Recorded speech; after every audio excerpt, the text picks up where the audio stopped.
Welcome, and thank you for joining for another whiskey review. Today, we're going to take a look at the Bruichladdich 28-year-old from the Boutique-y Whisky Company. This one is batch 19, bottle 547 of 1123. Dustin, another Boutique-y.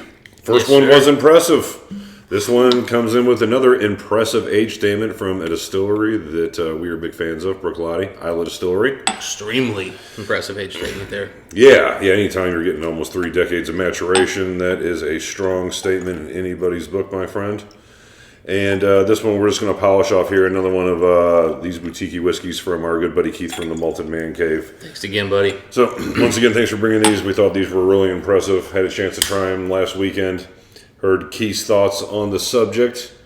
Disagreed vehemently. And we're going to bring you ours now. Just kidding. 48.5% ABV. Batch 19. So, obviously, this is multiple cask maturations. But natural color, unchill filtered, very dark whiskey. This is what I would expect out of some second fill, maybe third fill sherry. Oh, it's definitely not third. It's almost red. Yeah. So with that nose is... We had this kind of late in the evening last time. It is very, very... Cherry chocolate. Tart. That too. Very tart. Oh, there's a smoke here. Very... Smoldering little wisp of smoke in the background. A hint of maybe a burnt plastic. There's something Bowmore Devil Cast 3-esque to this. There's definitely, I think Bowmore's in the wheelhouse. I'm definitely not thinking to myself. I'm just over here double checking you got the right distillery here. And I'm like, really? This is Bruichladdich. All right. Yeah, I was thinking more Black Art. I'm getting more Devil's Cask. Yeah. I mean, I think Black Art, heavy mixing of wine cask usually. Sure. This is sharper. This may be something they aged too long, perhaps, where the oak's kind of overtaken the nose on the finish. A little bit of spice. Yeah. And I don't want to say like it's gone so far that it's a negative thing. It's just they've taken it to the extreme end, I guess, of what this cask can do, or casks. I like oak. I don't think it could have went 30 years. No, there's no way it's going to go another 2-3 years. I tell you what, though, 28 years, you always run that risk of getting over oaked, but this is over oaked kind of the way the Highland Park 28 was. Yeah. In a heavy, dirty, bitter chocolate way. Yeah, but again, it's that tart note that I'm struggling to I'm like, where the heck is that coming from? Now, as it's kind of settling down, I am getting a little more what I would think would be Bruichladdich. Yeah. And what I mean by that is a little more grain, that barley note. But I mean, it's another dense cask maturation from the Boutique-y Whisky Company. Yeah, this is one of those where our method of opening and pouring the whiskey is probably playing against us right now, Mike, because I think this is one that needs to sit in the glass for 30 minutes and really open up. This might be a long review, guys. We can take our time. Yeah.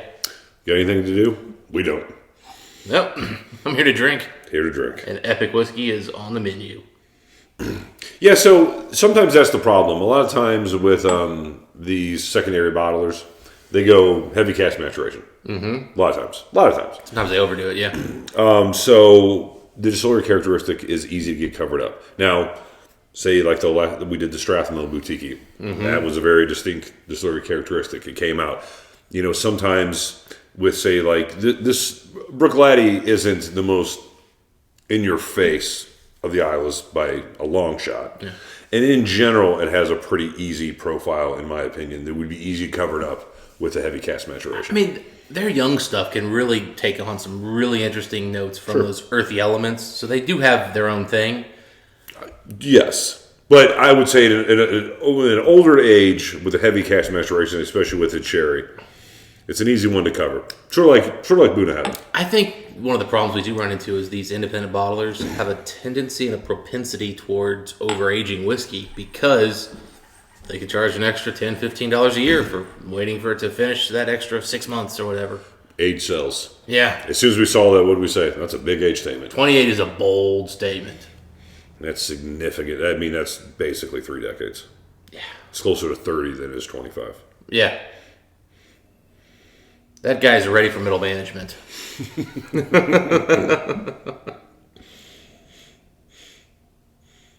Now a little bit more spice coming up. A nice little cinnamon chocolate.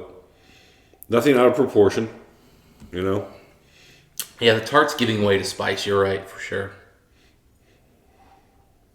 It is sharp, though. Mm-hmm. I agree with that statement, that descriptor. Yeah. It doesn't have, it's not creamy on the nose. It's very, there's an acidity, a tartness. Now it's some spice coming through, but really, there's not that creamy vanilla kind of stuff we usually want to talk about. I would say it's a strong citrus spice note. When you said tart, I'm sorry, what was the second part of that? Tart, citrus, smoky. I mean, it's a little sour. A little sour. Peppery, actually. I'm getting like some really nice pepper. Now, what are your favorite go-tos when you think about Bruichladdich profile and character, Mike? I mean, I'm so much. I think barley, and I think usually they do a really good job as far as the cask they use. What bottlings? I mean, kind of jump out of the. Oh, I mean, my favorite are the Black Hearts by far. Yeah, but other than Black Heart, anything else that jumps out at you? I always go to the Octomores next. I mean, I like the Port Charlottes. Yeah. You know, so I'm always I guess with that just. You don't do any of the young unpeated stuff. Is what I'm getting at. I mean, not really. I mean, I tried classic that. Lotties and stuff. I've had them. I mean, they don't excite me too much. I mean, so I either like the Black Heart or like the heavily peated, either Octomore or Port Charlottes. Really peppery. And who doesn't like that? Well, so what I'm kind of looking for is, and I don't have a lot of these, but like in some of those unpeated younger whiskeys they do, there's almost like a baby puke, baby vomit kind of a thing that comes through that people talk about. And I'm looking for that here, and it's not coming through. I'm just I'm lost. What I should be getting on a 28-year-old from this distillery. You could easily just chalk this up to a heavily sherried, fairly simple whiskey. Yeah, but I'm getting layers here. I mean, it keeps changing in the glasses we've been talking about. I mean, we've been nosing this for a while, and that pepper was not here at first. And now it's really distinct. Pepper spice, yeah, it's coming up. Initially, it was like this super tart, like almost like a sour tart beer with like maybe a raspberry tart. Is kind of what I was thinking about. Now there might be raspberry here. It's still a little tart, but it's not. Whoa, that is a sour experience. I mean, but that's what you would almost expect out of an over oaked sherried whiskey like this. Maybe. I mean, with nothing else to really cover it. I'm not getting rich wood, I guess. It's a different profile they've done here. I am getting a little bit of furniture polish now that you mentioned that. I can see where I'm starting to see something that I could get in that groove. I mean, it's definitely coming through with like a heavy alcohol bite and burn now here on the nose. Yeah, there's something making it slightly askew. I don't know that I dislike anything I'm saying here, though. Like these sound like negative notes, but it's this is very unique. That's what the Boutique-y Whisky Company seems to be doing. They're the clothing brand that decided that they were going to give you peacock wings on your on your suit. And you're like, that seems odd. Put gems and rhinestones in the back of your pants. Yeah, I get it. I don't know if they're going there. They're out there, but not in like a obvious way. Like, you know what? I mean, again, it just feels like an overly cask matured whiskey to some degree. And again, sometimes I really like that. I'm going to step in and try this one here, Mike. Maybe we'll completely change our mind based on palates. Mm-hmm. But again, if you want to just keep this simple, you can just focus on the sherry notes, a little bit of spice, and the good ABV, and just be happy with it. So far less sherry on the palate. It's there, don't get me wrong, but it's definitely not the front and center. There is a really nice spiciness that is definitely oak-driven. I would think European oak spice at first, but then it doesn't linger on the finish, which makes me think not European. It has a very interesting earthy vanilla funkiness that, again, is starting to bring me back to that Bruichladdich profile. It's also a lot creamier and richer on the mouth. It's still not a super creamy whiskey, but compared to the nose, this is surprisingly viscous, creamy. I was a little worried I was going to get hit with sour and it was just going to destroy this thing, but no, not at all. Very, Bruichladdich is definitely coming out in the finish too now, Mike. I mean, I'm really getting that. Yeah, I mean, kind of the baby puke kind of note that we talked about. I like to call it more of like a lactose note. Very silky mouthfeel. Very caressing. Nice purple plum sherry. The oak does get a bit better on the mid palate. You finish, then it kind of comes in dark chocolate, light espresso bean. It's sticking, it's chalky. I agree, there's some type of funky vanilla to go along with a little bit of a spice. Mm-hmm. I like it better on the palate than I do the nose. Agreed there. Yeah, that espresso note, it actually reminds me more of like a light citrusy coffee. I mean, yeah, espresso. Yeah. It's not a dark coffee. It's more of a citrusy coffee. I can see you putting like a little bit of a wedge or something, like little orange wedge or something in some type of fancy coffee. Orange wedge. Yeah. I was about to say lemon. I was like, no, it's not lemon. I almost said lemon too, and then I came back to orange wedge and coffee. Yeah. It's almost reminding me a little bit of like that Dickel mineral orange note that it does. Twins are mineral. But it's not anywhere. I mean, it's just a hint in there, and I don't dislike that note on Dickel. I dislike it when that's all I taste on a Dickel product. But I tell you what, the palate really brought me back to really being enthused about this whiskey. Yeah. The nose was a little. I remember liking this whiskey last week when we tried it. I'm liking everything about this whiskey, and I definitely remember this being one that I was excited to get back to and really challenge myself with. Mm-hmm. Now with water, the sweetness is coming up. I think most of what you would say tart is dissipated, or at least lessened to a good degree. Oh, it's still there, but there's more to it. There's more sugars, there's more richness, there's more... It's turning into some sugars. There's more weight now. That slight Bruichladdich grain, I can convince myself that it's there. It's no longer hitting me with like alcohol astringency. Now the alcohol is like adding like extra oomph and feel and complexity. Yeah, this needed water. At least on the nose. On the palate, it was fine the way it was. But now it's become a little more silky, chocolatey, dark coffee. That orange note is really coming out more here. As soon as I said it, man, I feel like it's just there all the time. When I said orange wedge, it's more like the peel. Think of like an orange peel, like on a fancy espresso drink. On the palate, on the nose, I'm more thinking like there's actually a little bit of orange. Oh, I'm sorry. Yeah. Watermelon and passion fruit kind of coming together here. It did definitely become more fruity. Some of those fruits would be orange citrus. Now I am starting to get just a little bit of grape.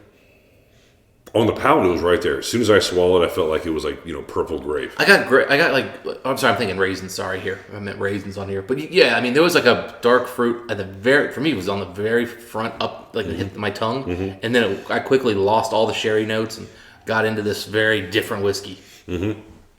It was really interesting on the palate. It had multiple transitions. You didn't know what was coming. That's fun. No, it's a fun whiskey for sure. It's not hitting me on any like one like epic note. It's just lots of really, really good, maybe a few great notes. Agreed. Going for another one here.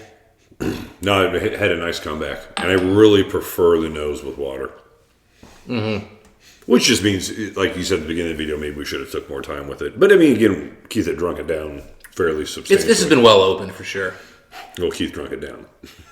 I don't know how long he's had it. But you're right. This is a whiskey you need to take your time with. Very old, dense, oily whiskey. Ooh, it's really getting sugary and sweet now. I wouldn't come up... I mean, if you asked me the age on this, I would guess 21, 23 years old. Lesser, yes. I would not come to that 28. Even though we've talked about the oak notes, and maybe that had spent too much time, it doesn't have that deep, rich oak. It's got flaws that happen with older whiskey without the old whiskey notes. I don't know. Oily... Okay, so to clarify that, what I think... I gravitate to that sentiment. It has the oiliness... It has some of the superficial notes, but it just isn't deep and interwoven into the whole experience like some really epic whiskeys do. I mentioned the Highland Park 28 from Cadenhead, which was another independent bottler. It was over oaked, but the oak penetrated every facet. Yeah, this is kind of, to me, like a better version of the Highland Park 21s they just put out recently, like the newer ones. Mm-hmm. Or, I mean, a little cleaner without the smoky peat portion, of course, but one of those whiskeys where it doesn't quite drink as old as it should. And it's just kind of missing in a few spots, but still really good. And you're never upset to have that in your glass. Yeah, but I don't disagree. It's a little bit richer than any of those whiskeys. But yeah, there are some similarities for sure. Yeah. Oh, definitely richer. I mean, it's a better whiskey for sure. I'm just saying, like, that was a little bit of a disappointment for being a 21-year. This is a little disappointing at a 28-year-old. It didn't. Yeah, agreed. But still really good. And also, it's a little disappointing being a Bruichladdich because I was expecting a little bit of a different profile that was going to come through, and it's. Boutique-y has made a fancy version of this that's different from what I'm used to, and it's not a bad thing necessarily. Bruichladdich is a hard distillery to buy at a high end. Remember I said this about Balvenie? There's only so much I pay for a Balvenie. Now, with a ton 1401s, I've kind of changed my opinion. But what I meant by that was your standard 25, 30-year-old offering. Yeah, like, it's hard to spend the $3,000 on a 35 or 40-year-old Balvenie. So I think this whiskey is hard to buy old. I remember watching a review from Malt Reviews where they did the 30-year that was the exceptional cask series. The 19, the one that was really well thought. They had like the 7 perfect cask or the 7 whatever cask. So, I think he made the comment like, this is good sherry whiskey, but this just isn't $1,000 whiskey. And that's kind of what I feel about that distillery. I really like some of the black arts, but I don't know if Bruichladdich in standard offerings is epic whiskey as it gets super old like that. I don't know. Yeah. That's just my opinion. Beautiful whiskey, though. All right, Mike, where are you at on the score? Are you ready, or you still need some time? No, I go whiskey score on this one. Not as impressive as the last Boutique-y whiskey we had, but still a very good whiskey. I'm going to call this one an 88 out of 100. It does a lot of things that I like. Rich, dense. I was going back and forth between an 88 and 89, so I'm a little bit on the lower end only because it's a bit disjointed. I would like for the structure of this whiskey to be a little bit more, I don't know, put together, well thought out. It's just a lot of things happening with older casks, which is impressive. But I would like a little bit more of a concise game blend. Yeah, I just kind of in my head just went back to this thought. Would I rather get a bottle of this, ignoring price, or the Glen Scotia 15? And my honest answer is, I'd probably be happy with either one, about the same, just about an 88. Yeah, like it's a really good whiskey, but I feel like this could have been better. Yeah, I expected more. I think it's well done. It doesn't scream 28-year-old whiskey. It doesn't scream that this was some kind of crazy epic way they put it together. It's just very good whiskey. It's unique. It's different. So on that sense, I'm happy to have had it. And if it did cost a premium over some other whiskey, it's probably worth a premium because of that uniqueness and that interestingness. But yeah, I'm not chasing this. And again, this goes back to if I bought 5 expensive bottles and 4 were good and 1 was epic, I'd still consider it a win in a lot of cases. This is a good one. It's a good bottle. Yeah. It's a good whiskey. I would prefer Black Art 4.1, 7.1 to this if someone was offering me a pour from the distillery. Yes. But I'd prefer this over, say, most Octomores. Yeah. I know they're different whiskeys. I'm the same from the distillery. Yeah. I'd prefer drinking Octomore 9 times out of 10, but this is probably a better whiskey. Yeah, that's all I'm saying. Different cask maturation and all that, but whatever. Anyway, if you guys had a chance to try this one more time, this is batch, was it 19? 19, yeah. Yeah, batch 19 of the Bruichladdich 28-year-old. Let us know what you guys think. And Dustin, until next time, what do we wish the folks? Happy drinking. We'll see you then.